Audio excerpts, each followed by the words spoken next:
La oposición pide que la Asamblea Nacional analice y se revoque la declaratoria del estado de excepción en la función judicial que el pasado lunes el gobierno decretó.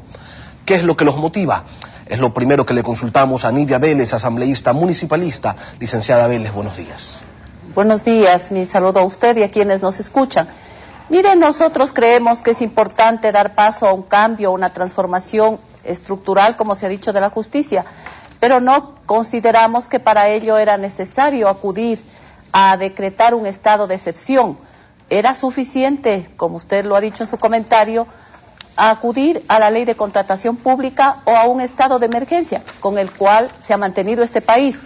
Personalmente no estoy de acuerdo porque los estados de emergencia que se han decretado en salud, vialidad, no han dado resultados como esperábamos. Sin embargo, hubiera sido la alternativa y no acudir a un estado de excepción que realmente lleva más allá de las posibilidades simplemente de tener los recursos para la adquisición de los equipos o para la transformación de la infraestructura de la justicia.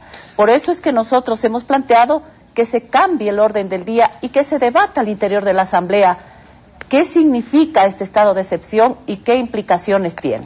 Licenciada Vélez, que la intención es evitar una inminente conmoción interna, dice el artículo primero del decreto 872, mediante el cual se decretó el estado de excepción. ¿Ustedes entienden que no es tan así, que hay una exageración? ¿Por qué? Bueno, el artículo 164 de la Constitución faculta al señor presidente declarar el estado de excepción, pero no, ahí no dice en caso de prever una conmoción social. Tiene que ser expreso, tiene que estar dada la conmoción social para que se decrete este estado de excepción. La norma no permite una interpretación, sino con lo que dice la Constitución, y en este caso el señor presidente está adelantándose a la conmoción. No hemos visto en este país que haya una conmoción interna que justifique la declaratoria del estado de excepción.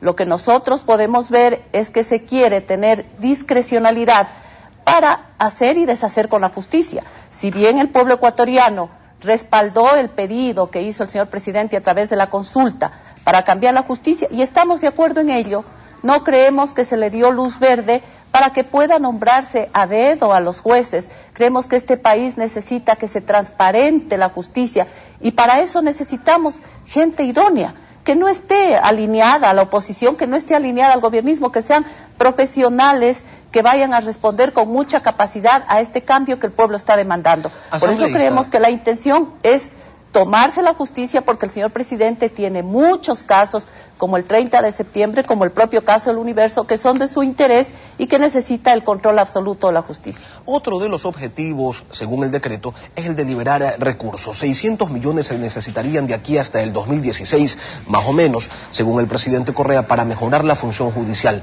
¿Usted cree que el fin justifica este medio? Me parece que esa es la justificación que menos puede pesar.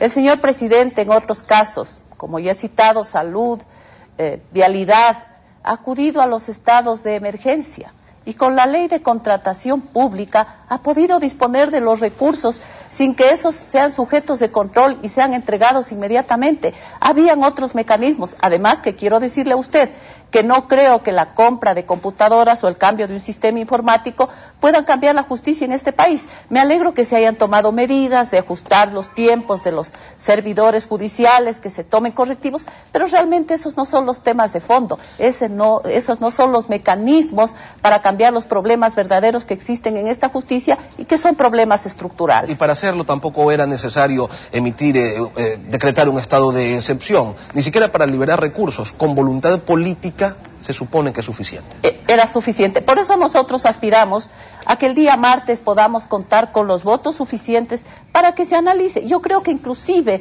los asambleístas del país votarán por este cambio del orden del día, porque es bueno que transparentemos a través del debate cuál es la verdadera intención de este estado de excepción.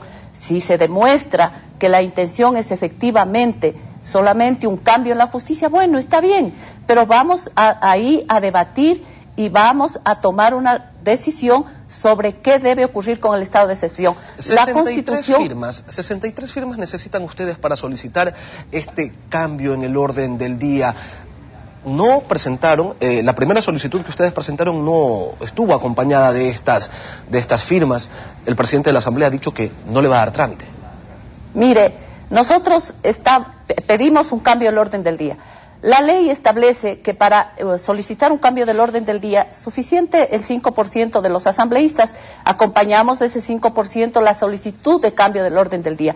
Le he escuchado y he visto que el señor presidente ha manifestado que necesitamos 63 firmas para la revocatoria. Hemos cambiado ayer el pedido y hemos puesto que la Asamblea analice y sobre eso resuelva. Pero llevaremos el documento listo, porque si la Asamblea considera que este estado de excepción debe ser revocado, recogeremos ese instante las firmas de quienes así lo consideren para presentar el pedido de revocatoria. Licenciada, ¿y ustedes tienen esa cantidad de voluntades para poder echar abajo el estado de excepción o se trata apenas de una aspiración del sector opositor? Mire, primero que en las últimas votaciones que hemos tenido, prácticamente ha habido un empate entre el oficialismo y la oposición. Pero más allá de eso, yo creo que este es un tema que nos preocupa nacionalmente. No es un tema de la justicia, no es un hecho aislado. Yo creo que es un tema que nos tiene preocupados a todos los ecuatorianos y ecuatorianas. Y lo que estamos pidiendo es que se abra el debate en la Asamblea. Después veremos si amerita una revocatoria. Y no creo que se nieguen los asambleístas a dar la posibilidad de este debate. Inclusive, repito, yo confío en que los asambleístas de país que han defendido fervientemente este estado de excepción puedan tener allí el espacio para que sigan presentando sus argumentos de defensa de este decreto. La revocatoria además es el único de los escenarios que a ustedes como oposición les resultaría más o menos viable, y esto es un decir, porque el juicio político que se anuncia por parte de César Rodríguez al titular del Consejo de la Judicatura Transitorio, Paulo Rodríguez, es una utopía teniendo en cuenta la conformación de la Comisión de Fiscalización. Mire, yo no quiero ser pesimista frente a esto. Primero vamos por la revocatoria, efectivamente. El colega César Rodríguez está planteando un juicio político al presidente del Consejo de la Judicatura de Transición, porque de lo que vemos en el decreto es él quien solicitó esta declaratoria del estado de excepción, cuando sabemos que ellos están removiendo, cambiando jueces, moviendo todo lo que consideran que deben hacerlo en la justicia. No necesitaba pedir este estado de excepción, por eso es que él tiene que responder por ese hecho. Pero en el pedido de cambio del orden del día, nosotros también estamos pidiendo la comparecencia de quien preside el Consejo de Transición de la Judicatura para que explique por qué hizo este pedido, pero también la comparecencia del ministro del Interior para que nos señale cuál es el estado de conmoción que vive el país, que no lo hemos sabido. Nos interesa a los ecuatorianos conocer esos hechos. Ahora, el presidente Correa ha dicho que no hay decisión del gobierno que no provoque conmoción en los políticos de oposición. Es decir, que ustedes por todo se quejan.